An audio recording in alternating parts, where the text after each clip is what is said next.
Hello friends, नमस्कार। कैसे हैं आप सबका स्वागत है आप ही के अपने चैनल शिमला ब्लॉगर दीपशिखा में, जहां मैं लेकर आती हूं हिमाचल की अनसुनी कहानियां, यहां की छिपी हुई धरोहरें और यहां के बारे में हर एक चीज़ आपको बताने का प्रयास करती हूं। होप आप लोग मेरे ब्लॉग पसंद करते हैं। और कुछ पिछले दिनों तो इतनी ट्रेजिडी हो रही है यहाँ पर हिमाचल में और उत्तराखंड में कि आप सब जानते हैं, न्यूज़पेपर के माध्यम से आप सब पढ़ रहे हैं, टीवी विजुअल के माध्यम से देख रहे हैं, यूट्यूब के माध्यम से आपको ताज़ा तरीन खबरें दिखाई जा रही हैं। तो पूरे क्षेत्र में, पूरे इलाकों में हिमाचल के अभी डर का माहौल है। और मैं अपने चैनल के माध्यम से आप सभी जो हिमाचल घूमने आ रहे हैं उनसे दरख्वास्त करती हूँ कि अभी हिमाचल ना आए, अभी हिमाचल बिल्कुल भी घूमने ना आए, ना ही प्लान बनाए, क्योंकि अभी आना यहाँ पर सेफ नहीं है। तो चलिए इसी के साथ चलते हैं अपने आज के व्लॉग में। ये कहानी है हिमालय की वादियों की, उन पहाड़ों की जहाँ धुंध और बादल रोज नई तस्वीर बनाते हैं। इन्हीं वादियों में बसा है हाटी समुदाय, एक ऐसा समाज जिसने सैकड़ों सालों तक अपनी परंपराओं और रीति रिवाजों को जस का तस संभाल के रखा है। आप सोच रहे होंगे हाटी नाम क्यों? दरअसल सदियों पहले, बहुत साल पहले, ये लोग अपने सामान और अनाज बेचने दूर दूर तक के हाट बाजारों में जाते थे। उनके हाट से जुड़ाव इतने गहरे थे कि लोग इन्हें हाटी कहने लगे और वहीं से शुरू होती है इनकी पहचान। हाटी लोगों की जिंदगी सरल है लेकिन बेहद गहरी। सुबह खेतों में काम करते हैं, शाम को पशुओं की देखभाल और रात होते ही घरों में लोकगीत और कहानियों की गूंज। इनके लिए हर दिन एक त्योहार जैसा है, क्योंकि जीवन को सादगी और साथ में जीना ही इनकी असली ताकत होती है। और जब आते हैं ना इनके त्योहार, जो कि जात्रा और बीजू के नाम से जाने जाते हैं, तो पूरा इलाका गीत, नृत्य और रंगों से भर उठता है। महिलाएं अपने भारी गहनों और पारंपरिक पोशाकों में सजती हैं और पुरुष ढोल नगाड़ों की थाप पर लोक नृत्य करते हैं। ये नज़ारा एक उत्सव नहीं होता, बल्कि जीती जागती एक कहानी होती है। इस समय अगर आप यहाँ पर जाएं तो आपको सैकड़ों कहानियाँ सुनने को मिलेंगी। जितने लोग होते हैं उतनी ही कहानियाँ आपको इस क्षेत्र और इन त्योहारों से जुड़ी हुई सुनने को मिल जाएंगी। सबसे खास होती है इनकी खुम्बली। ये पंचायत व्यवस्था है जहाँ हर निर्णय आपसी सहमति से लिया जाता है। आज की दुनिया में जहाँ लोग अकेलेपन की तरफ बढ़ रहे हैं, वहीं हाटी समुदाय हमें यह सिखाता है कि असली ताकत सामूहिकता और एकता में है। दोस्तों, हाटी समुदाय एक जनजाति नहीं है, ये एक जीवित विरासत है। एक ऐसी सीख कि आधुनिकता की दौड़ में भी अपनी जड़ों से जुड़कर कैसे रहा जा सकता है। चलो मेरे साथ चलते हैं एक सफर पर, जहां करीब से जानते हैं हाटी समुदाय की अनकही कहानी। तो चलिए शुरू करते हैं व्लॉग को। हाटी समुदाय, जिसकी कहानी बहुत कम लोग जानते हैं, ये है हाटी समुदाय जिनकी जिंदगी, संस्कृति और संघर्ष ने इन्हें आज भी खास बनाए रखा है। हाटी नाम सुनकर आपको लगेगा शायद ये कोई जाति है जो हाथियों से जुड़ी है, लेकिन ऐसा नहीं है। ये नाम पड़ा हाट बाजार से।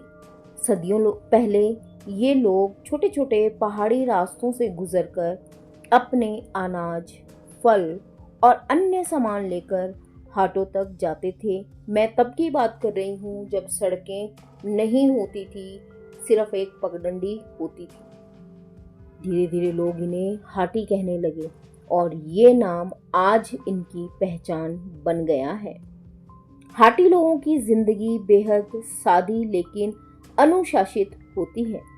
खेती, पशुपालन और सामूहिक श्रम इनके जीवन की धुरी है। इनके यहाँ एक कहावत है, एक अकेला खेत जोतेगा तो फसल कम होएगी, एक अकेला खेत जोतेगा तो फसल कम होगी, लेकिन मिलकर बोएंगे तो घर घर अन्न पहुंचेगा। और इसी सोच ने इन्हें पीढ़ियों से जोड़े रखा है। हाटी समुदाय की खास पहचान उनकी सामूहिक पंचायत व्यवस्था है, जिसे खुम्बली कहते हैं।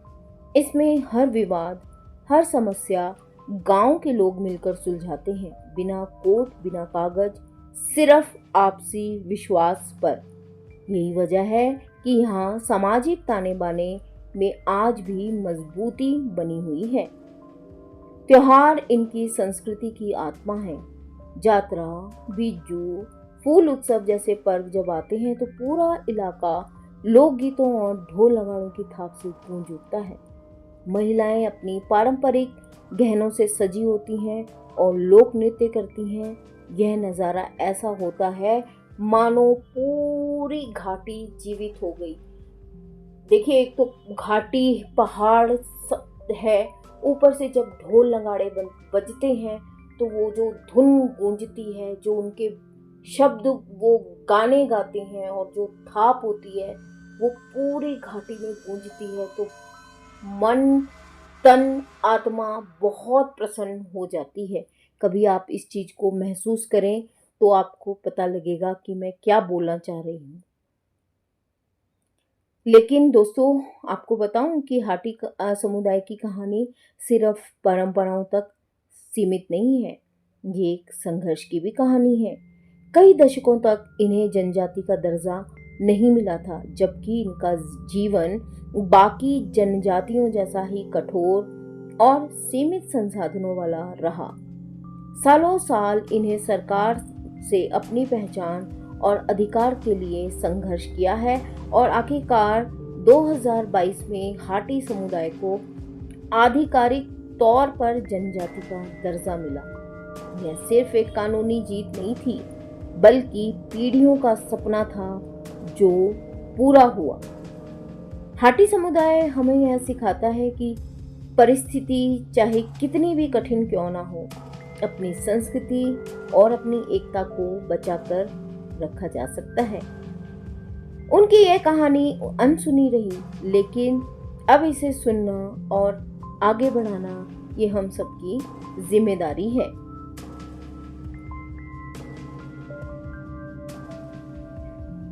दोस्तों, हाटी समुदाय की विवाह परंपरा भारत की सबसे अनोखी और रोचक परंपराओं में से एक है। यहाँ कभी प्रचलित रही थी बहुपति प्रथा, जहाँ एक महिला कई भाइयों की साझा पत्नी होती थी। आप सोच रहे हो ना, ऐसा क्यों? दरअसल पहाड़ों की कठोर जिंदगी और सीमित जमीन ने इन्हें यह रास्ता दिखाया। अगर जमीन बांटी जाती तो खेती नामुमकिन हो जाती, इसीलिए भाइयों ने मिलकर एक ही पत्नी को अपनाना बेहतर समझा।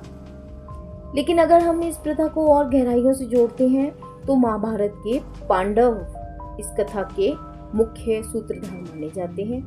कहा जाता है कि जिस तरह द्रौपदी पांचों पांडवों की पत्नी थी, उसी परंपरा की छाप यहाँ भी दिखाई देती है। कई विद्वानों का मानना है कि यह मान्यता सिर्फ एक कथा नहीं है, बल्कि इनकी संस्कृति और धार्मिक ऐतिहासिक महत्व देने का तरीका है। हालांकि आज यह प्रथा लगभग खत्म हो गई है और लोग आधुनिक विवाह पद्धति अपनाने लगे हैं, लेकिन फिर भी यह प्रथा हाटी समुदाय की अनसुनी कहानी का वो हिस्सा है जो हमें याद दिलाती है कि समाज अपने हालातों और मान्यताओं के हिसाब से परंपराएं गढ़ता है। पिछले कुछ हफ्तों में आपने सोशल मीडिया, न्यूज़पेपर के माध्यम से देखा होगा कि एक लड़की ने 2 लड़कों से विवाह किया, तो वो कुछ नया नहीं था। आप लोगों के लिए नया होगा, लेकिन उस समुदाय विशेष के लिए वो कुछ नया नहीं था। यह परंपरा उनके समुदाय में मान्य है, लोग करते थे, करते आ रहे थे, तो ये उन्होंने विवाह किया। बहुत जगह उन्होंने क्लैरिफिकेशन दिया कि ये जो प्रथा है ये हमारे समाज में सामान्य प्रथा है, इसमें कोई गलत नहीं है, इसे सामाजिक मान्यता प्राप्त है और ऐसा करना क्यों ज़रूरी था उन लोगों के लिए, तो मैंने कारण आपको बताया है। तो दोस्तों, आज का ब्लॉग आपको कैसा लगा? होप आज का ब्लॉग आपको अच्छा लगा होगा। अगर आज का ब्लॉग अच्छा लगा तो एक लाइक कीजिए, शेयर कीजिए और कमेंट में लिखिए कि आप और क्या जानना चाहते हैं हिमाचल के बारे में। साथ ही साथ एक अपील अपने चैनल के माध्यम से प्रेयर कीजिए हिमाचल के लिए, हिमाचल के लोगों के लिए, उत्तराखंड के लिए, उत्तराखंड के लोगों के लिए। तो मिलते हैं इसी तरह के अन्य ब्लॉग में। तब तक के लिए इस चैनल की होस्ट और आप सबकी दोस्त मैं शिमला ब्लॉगर दीपशिका चाहती हूँ आपसे इजाजत। बाय बाय दोस्तों।